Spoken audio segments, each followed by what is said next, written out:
Hello everyone, Steve here. Thanks for joining my channel. If someone asked me whether I'd like to go back and live in the 80s again, I'd probably smile for a second before saying no. There are plenty of things about modern life that I wouldn't want to give up. I like being able to video call my family whenever I want. I don't miss waiting 3 days for holiday photos to come back from the photographer, only to discover that half of them were either blurry or had somebody's thumb over the lens. So no, this isn't one of those videos where I'm going to tell you that everything used to be better, because it wasn't. Every decade has its problems, and if we are honest with ourselves, we tend to remember the good bits and quietly edit out the rest. That's human nature, by the way. But I do think there's something else going on when people over 50 find themselves talking about the past, because I don't believe we're really longing for the decade itself. What we're missing are some of the ways life used to work before technology, convenience, and constant connectivity slowly changed the rules without most of us even noticing. I still remember one Saturday morning in the mid-80s when my dad woke me up far earlier than I wanted, and he had this brilliant idea that we were going to spend the day driving around town looking for a part of his old car. We stopped at scrapyards, we had breakfast from a little cafe that probably today it wouldn't pass hygiene standards, and eventually found exactly what he needed. The whole day would probably seem painfully slow to someone growing up today, but I can still picture it almost 40 years later. Funny enough, I can't remember what I watched on Netflix last week. I still think about this more than I probably should have. Every now and then I'll be driving somewhere or sitting in the garden with a cup of coffee, and something will remind me of being 16 or 17. It might be a song that comes on the radio, or an old Fiat passing by, and for a moment it feels like nostalgia. But when I stop and think about it, I realize it isn't the music or the fashion that's pulling me back. It's the feeling that life somehow had more space in it. There were gaps between things, moments where nothing much was happening, and strangely enough, those moments didn't feel empty, they felt peaceful. I think that's why many people misunderstand nostalgia. They assume we're trying to recreate our youth because we can't accept getting older. Personally, I don't want to be 20 again. I know far more now than I did then. I'm much more comfortable in my own skin, and I certainly wouldn't swap the experience I've gained over the years. But experience also gives you perspective, and one of the advantages of reaching this stage in life is that you've lived through enough change to notice what was gained and what was quietly disappeared all along the way. Some of those losses are worth paying attention to because they tell us something about why modern life often feels more exhausting than it should. The funny thing is that none of the things I'm about to talk about have disappeared completely. They're still available to us if we're willing to choose them. The problem is that they're no longer the default.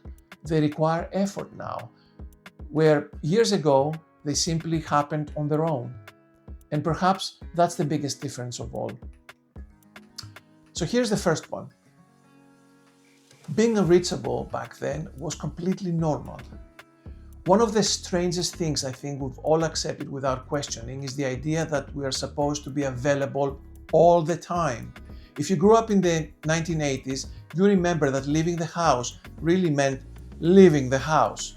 Once you walked out, chances were that nobody would hear from you until you came home later that day. If somebody rang the house phone while you were out, they either spoke to whoever happened to answer, or they simply tried again another time. There was nothing unusual about that because everyone lived by exactly the same rules. Looking back now, it's remarkable how little thought we gave to it. Nobody assumed you were ignoring them because you hadn't replied within 10 minutes. Nobody expected an explanation for why you couldn't be reached while you were driving somewhere, working, or spending the afternoon with your family. Your time belonged to you unless you deliberately gave it to somebody else. And that simple fact created a kind of freedom that most of us didn't even realize we had. Today, the opposite feels true. Carrying a phone means carrying an invisible expectation that you're always only a few seconds away from responding. We tell ourselves it's convenient, and in many ways it is, but convenience always has a price. Somewhere along the line, accessibility quietly became obligation. If you don't answer a message, people wonder whether you've seen it. If you leave an email until tomorrow, someone may send another one asking whether you received the first one and why you haven't responded. Even switching your phone off for a few hours can feel like you're breaking some unwritten social contract.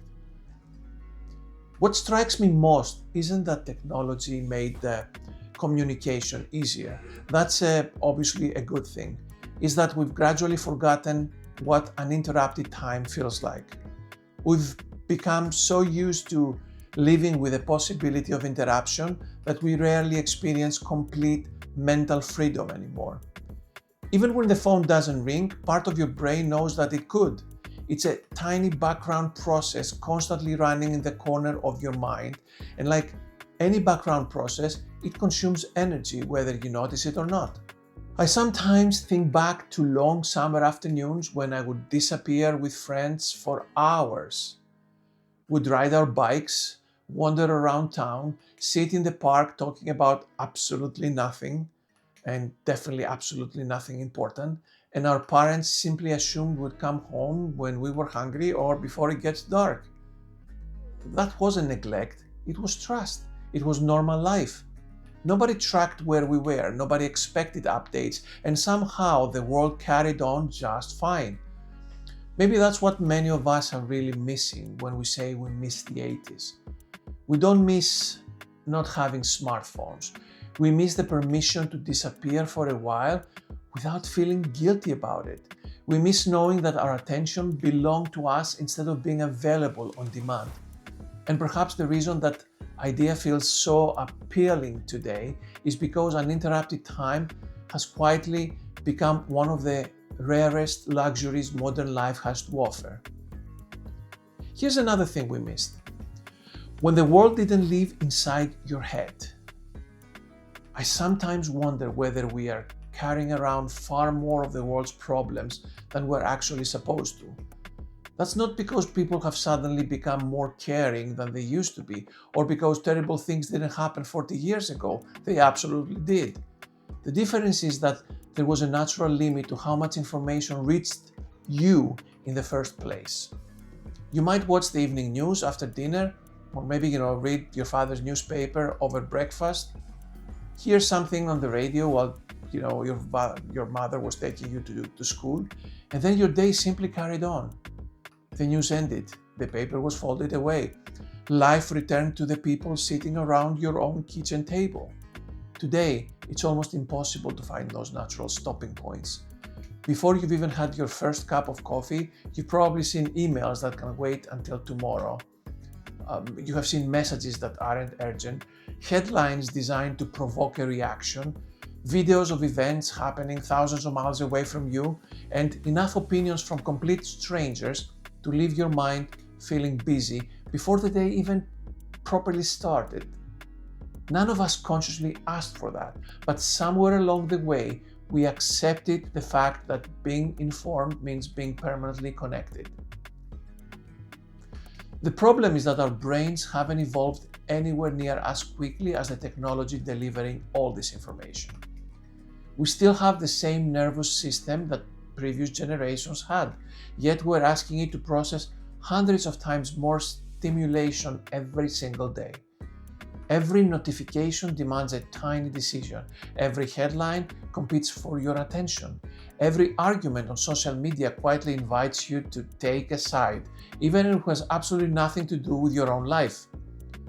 By the time you finish scrolling, you've carried the emotional weight of people you've never met, places you'll never visit, and problems you have absolutely no control over.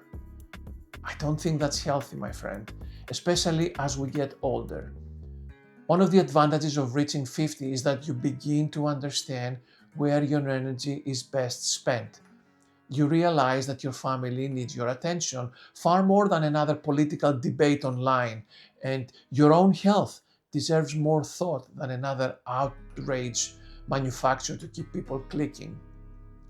Yet the modern world is remarkably good at convincing us that everything deserves an immediate emotional response, even when it doesn't deserve a second of our time. I remember those mornings that felt remarkably ordinary, although at the time we never appreciated just how valuable ordinary could be. Breakfast was breakfast. You looked out the window while drinking your milk or your coffee instead of staring at a screen. If something important had happened overnight, you'd probably hear about it soon enough. If it wasn't important, it never entered your life at all. Looking back now, that wasn't ignorance, it was balance. There was room for your own thoughts before everybody else's opinion arrived. Perhaps that's why so many people describe modern life as mentally exhausting without really knowing why. It's not necessarily because we're working harder than previous generations. In many ways, we're working smarter. It's because we are carrying around an endless stream of information that earlier generations never had to process. Our attention has become one of the world's most valuable commodities, and every company with an app on your phone is competing to own a little more of it. The result is that silence has become strangely unfamiliar, even though it's probably one of the things that our minds need the most. I found myself making a conscious effort to reclaim some of that quietness. Not because I'm trying to pretend it's still 1985, but because I realized that the most peaceful moments in my week are almost always the ones where my phone isn't dictating what I think about next. A walk without headphones, an afternoon in the garden, reading a book without checking messages every 15 freaking minutes. None of those things are revolutionary, but they remind me of something we used to experience every single day without giving it a second thought. We had space inside our own heads, and perhaps that's what we're really longing for when we look back.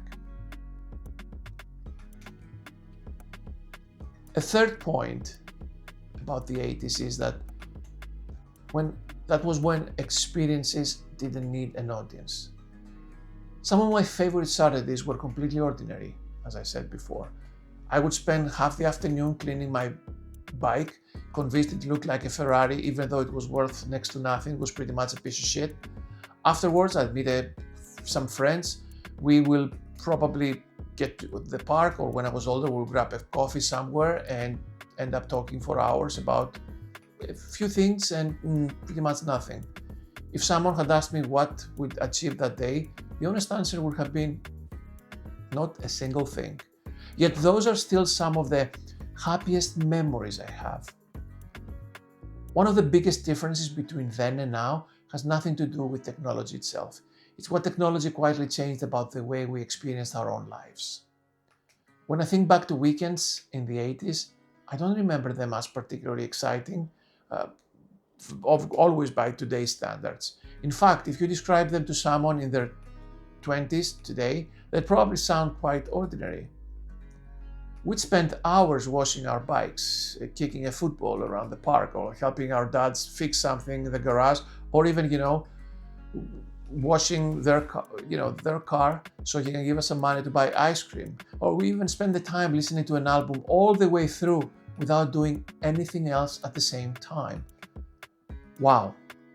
Looking back, none of those activities were especially remarkable, but that's precisely why they mattered. Nobody was thinking about documenting the day. There wasn't a voice in the back of your mind wondering whether this would make a good photo or whether other people will approve of what you are doing at the moment. The experience existed for one reason only, because you were there living it.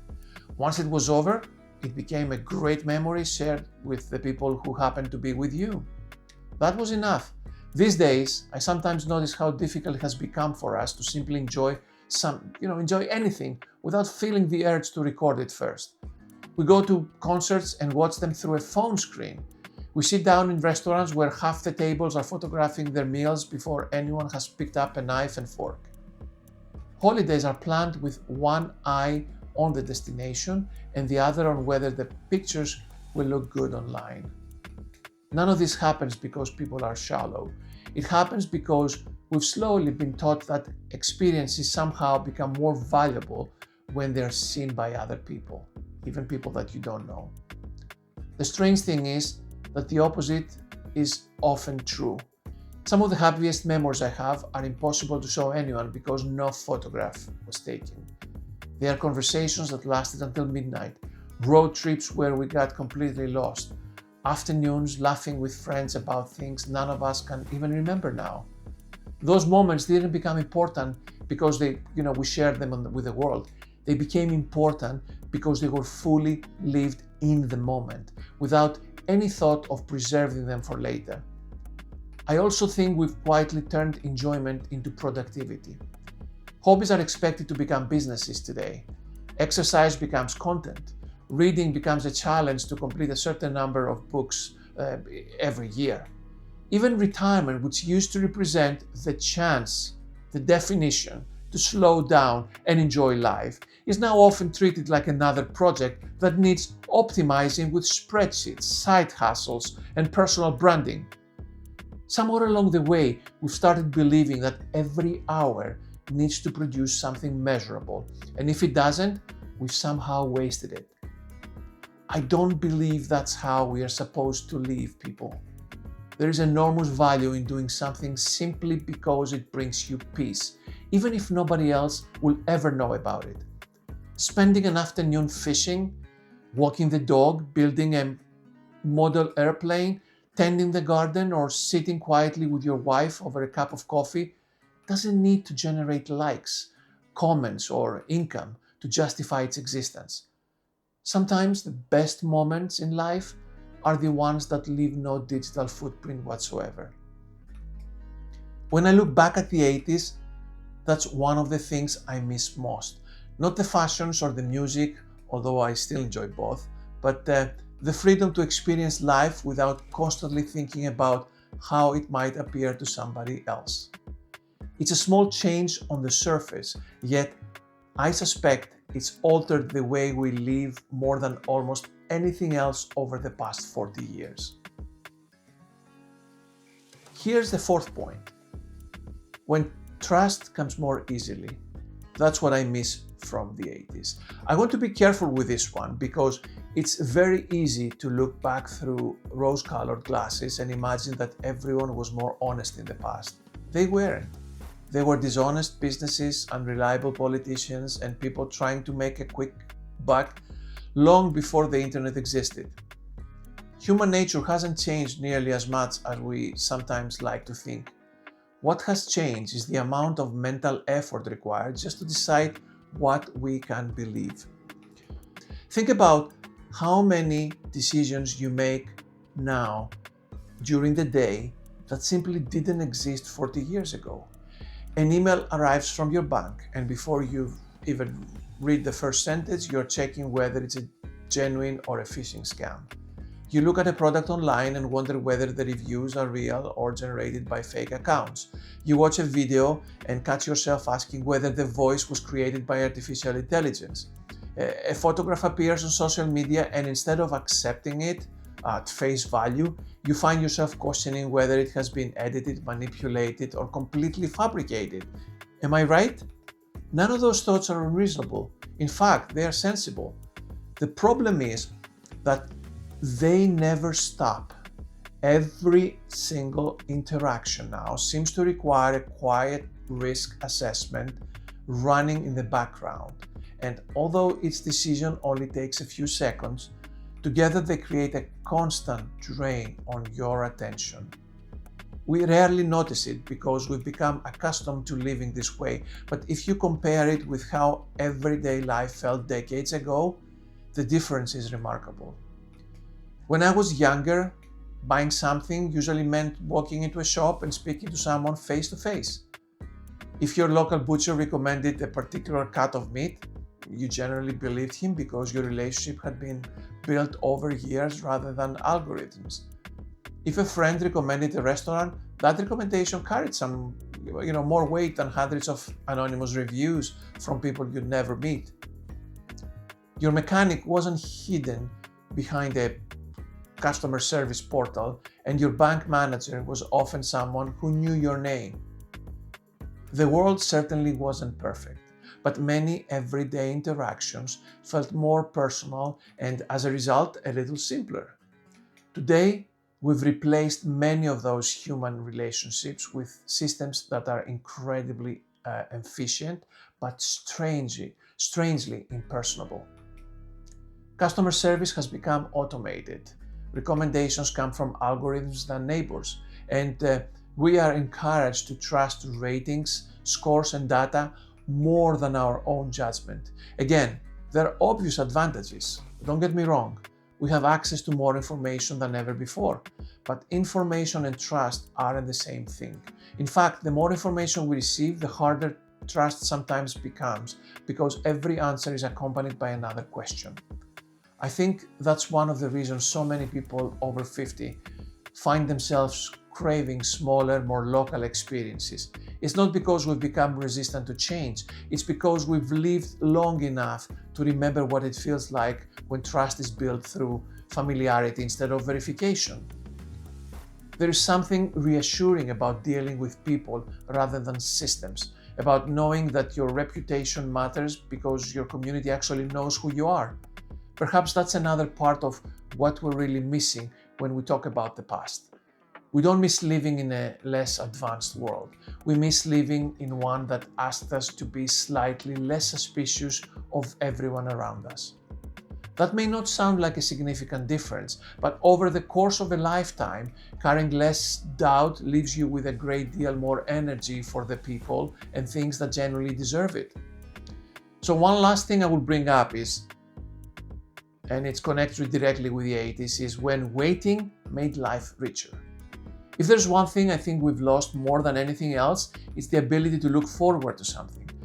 That probably sounds strange because on paper at least, we have access to almost everything we could ever want.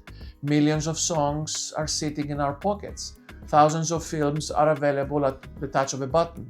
Anything we want to buy can usually arrive tomorrow, and if tomorrow feels too long, someone will happily charge us extra to have it delivered today. We've become incredibly good at removing waiting from our lives. Yet, I'm not convinced we've become any happier as a result. I still remember saving up to buy an album, not streaming it, not adding it to a playlist, but actually waiting for it to be released. You'd hear one song on the radio and spend weeks wondering what the rest of the album sounded like. The day would finally arrive. You'd head into the record shop with money that you have gathered from grandparents, parents, etc., and you have carefully put aside, and carrying that record home somehow felt like a top event. You didn't skip from track to track after 30 seconds because you'd invested something in it. You sat down, listened from beginning to end, read the sleeve notes, studied the artwork, and lived with those songs for weeks before the next album came along. The same thing happened with films. There weren't endless streaming platforms competing for your attention. A handful of big releases defined an entire summer, and because everyone watched the same films, they became shared experiences. You'd spend weeks quoting the best lines with your friends at school or work, and those films somehow were embedded into your memories of that year. Even photographs carried a different kind of value. Every picture cost money. Every roll of film had a limit, and after you dropped it off to be developed, there was nothing to do except wait. Sometimes the photos were disappointing. Sometimes they were wonderful, but because you couldn't immediately take another 100 pictures, the good ones felt genuinely precious. I'm not arguing that film cameras were better than smartphones or that streaming services are somehow a mistake. The technology is extraordinary. We all know this. And I wouldn't willingly give up many of the conveniences we enjoy today. What I do think we've underestimated is the role anticipation plays in happiness. Psychologists have known for years that looking forward to something often brings as much pleasure as the event itself.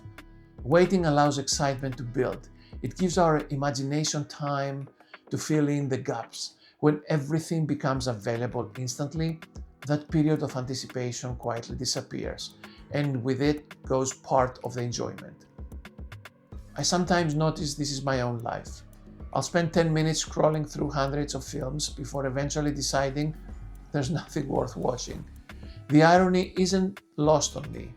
As a teenager, I would have been thrilled to have access to even a fraction of what sits on Netflix today, yet abundance has a strange way of making us less satisfied rather than more satisfied.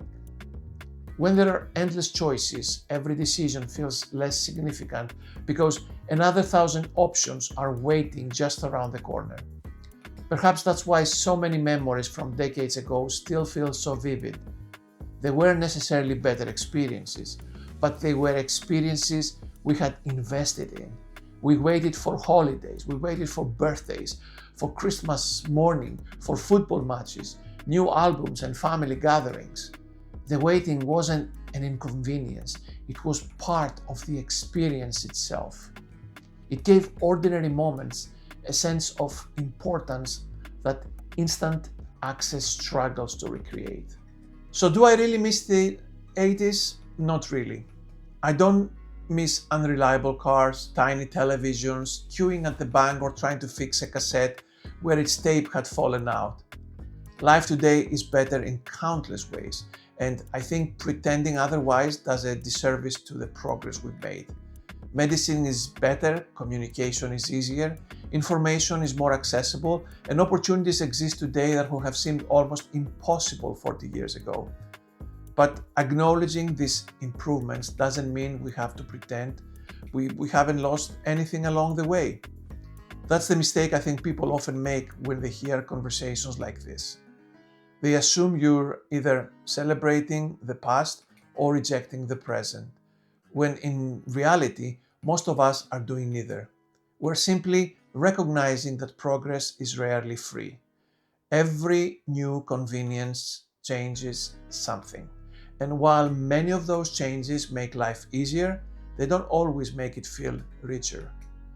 When I look back now, I don't find myself wishing for cassette tapes or telephone boxes. What I find myself wishing for is the feeling of leaving the house without carrying the rest of the world in my pocket. I miss mornings that belong to my own thoughts before everyone else's opinions arrived. I miss spending an afternoon doing something purely because I enjoyed it, without feeling any need to take a photo or prove that it happened. I miss the satisfaction of repairing things, the comfort of trusting people a little bit more, and the excitement that came from waiting for something worth looking forward to. The encouraging part is that none of those things disappeared because they became impossible. Most of them disappeared because our habits changed. We accepted constant connection because it was convenient. We allowed every spare moment to be filled because entertainment became endless. We traded anticipation for instant gratification without stopping to ask what we might be giving up in return. Maybe that's what people over 50 are really trying to say when they backtrack. Maybe that's what people over 50 are really trying to say when they tell younger people that life felt different back then. They're not asking for the world to rewind. They're reminding us that some of the most valuable parts of life were never tied to a particular decade in the first place. They were tied to the way we gave our attention, our time, and ourselves to the people and moments that mattered most. And perhaps that's the real lesson hidden inside all of this nostalgia. It's not the 80s we miss. It's the version of ourselves that had a little more space to live. Drop me a note and tell me if you miss the 80s. Till next time, thanks for watching.